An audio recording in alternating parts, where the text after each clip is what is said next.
देखिए, ये जो पुस्तक है the hidden history of Andaman and Nicobar, ये लगभग 10 वर्षों की मेहनत का परिणाम है।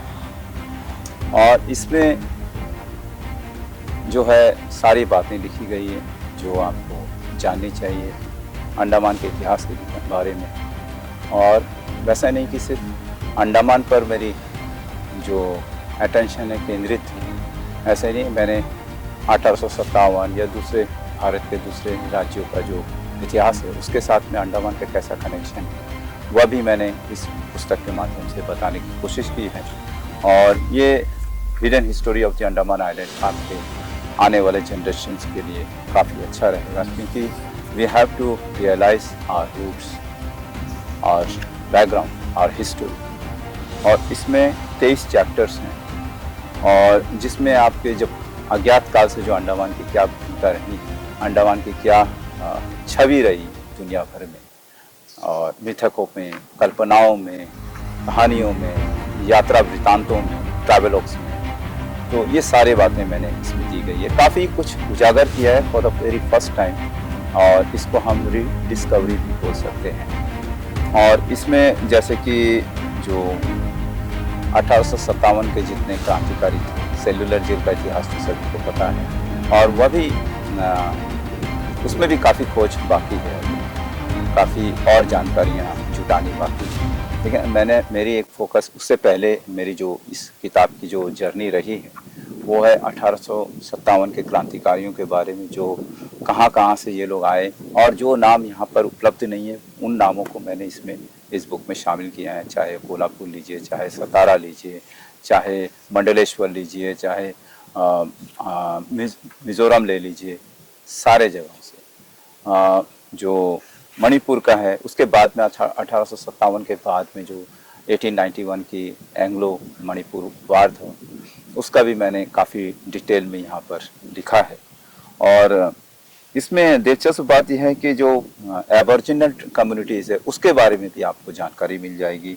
चिटागोंग अपराइजिंग जो 1930 का जो मास्टर सूर्य सेन का था, उस पर मैंने काफ़ी बड़ा रिसर्च किया है, और उसके लिए मैं वेस्ट बंगाल के कुछ परिवारों से भी मिला हूँ, हमारे यहाँ के क्रांतिकारियों के परिवार से जो चिटागोंग आर्मरी रेट और दूसरे जो आर्मरी रेट्स, दूसरे रेट से कॉन्स्पिरेसी से जुड़े हुए थे, उन परिवारों से मैं मिला हूँ। उनके वॉइसेस को मैं अपने बुक में जगह दी है। 1857 के क्रांतिकारियों के वंशजों का भी मैंने यहाँ जिक्र किया है, और उनके जो वॉइसेस हैं, उन्होंने जो भी बातें कही हैं वह सब इस बुक में मैंने शामिल किया है। और जापानी शासनकाल, और यहाँ तक कि जो सभी मानते हैं कि 1938 में रिपाट्रिएशन के बाद में सभी सोचते हैं कि ये सेलुलर जेल का इतिहास वहीं रुक गया है, ऐसा नहीं है। इसके बाद में भी सेलुलर जेल से हमारे लोगों का रिश्ता रहा है, क्योंकि सेलुलर जेल में 1938 के बाद में फिर जापानीज़ दौर हुए, जहाँ यहाँ के सैकड़ों स्थानीय लोगों को बंदी बनाया गया। वहीं से सेलुलर से ही निकाल कर 200-300 लोगों को मार दिया जाता था। तो सेलुलर जेल का कनेक्शन है। और उसके बाद में 1945 में जो दोबारा रीऑक्यूपेशन हुआ ब्रिटिश का, उस समय का इतिहास भी मैंने इस सेलुलर जेल के बारे में बताया है, 45 और 47 के बीच में, जिसमें नीरा आर्या को भी लाया गया था। नेताजी कहाँ है, नेताजी की वो जो मिस्टीरियस जो डेथ है उसके बारे में, उसके जो वेयर अबाउट्स को जानने के लिए यह नीरा आर्या को यहाँ लाया गया, उसे टॉर्चर किया गया, और यहाँ से वे इंडोनेशिया चली गई। तो उसके बारे में काफ़ी दिलचस्प जानकारी मैंने दी है।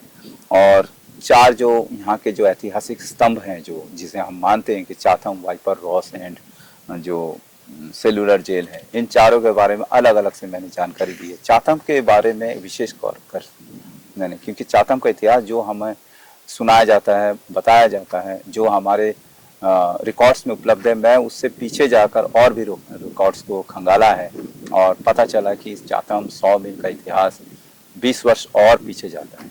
जो हम जानते हैं 1883 नहीं, 1863। तो इसकी भी मैंने इसमें जानकारी दी है। और a tryst with the people of India, Andaman, इसमें मैंने कई लोगों से मुलाकात की। More than 50 old people were interviewed during this study. तो ऐसे मैंने ये किया है। और जो रूलर्स हैं, कभी भी अपने इतिहास में अपने रूलर्स, जो यहाँ के जो रूलर्स है, उसके बैकग्राउंड को जानने की कोशिश नहीं की। वाकर कौन था, हॉटन कौन था, कैडल कौन था, टसन कौन था जिसके नाम से टूसनाबाद है, टसन आबाद से टूसनाबाद हो गया, कैडलगंज, ये लोग कौन थे और इनकी क्या बैकग्राउंड है, ये इनके परिवार अभी कहाँ हैं, ये सब बारे में मैंने दिया गया है इसमें। हॉटन के बारे में दी गई और कैसे ट्रांसफॉर्मेशन हुआ है जो एडमिनिस्ट्रेशन में, तो वह भी मैंने बताया गया है। तो ऐसे करके मैंने इसमें काफ़ी कुछ लिखा है और काफ़ी interesting facts, stories of surprise, smiles and size, जिसमें काफ़ी दिलचस्प और अनोखी बातें दी गई जो आपके बच्चों के लिए जीके का काम करेगी और काफ़ी ये आपके लिए भी काफ़ी दिलचस्प रहेगा जानना।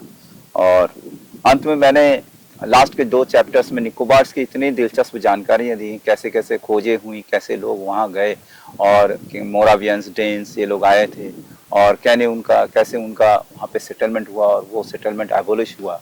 तो ये सारे बातें मैंने लास्ट 2 चैप्टर में निकोबार्स के बारे में दी है। तो कुल मिलाकर इसमें जो है आपके 23 चैप्टर्स हैं, इसमें 23 चैप्टर्स हैं। तो ये 23 चैप्टर्स आपको पूरी तरह अंडमान के बारे में बुद्धिमान बना देगा और आपको काफ़ी एनलाइटन करेगा।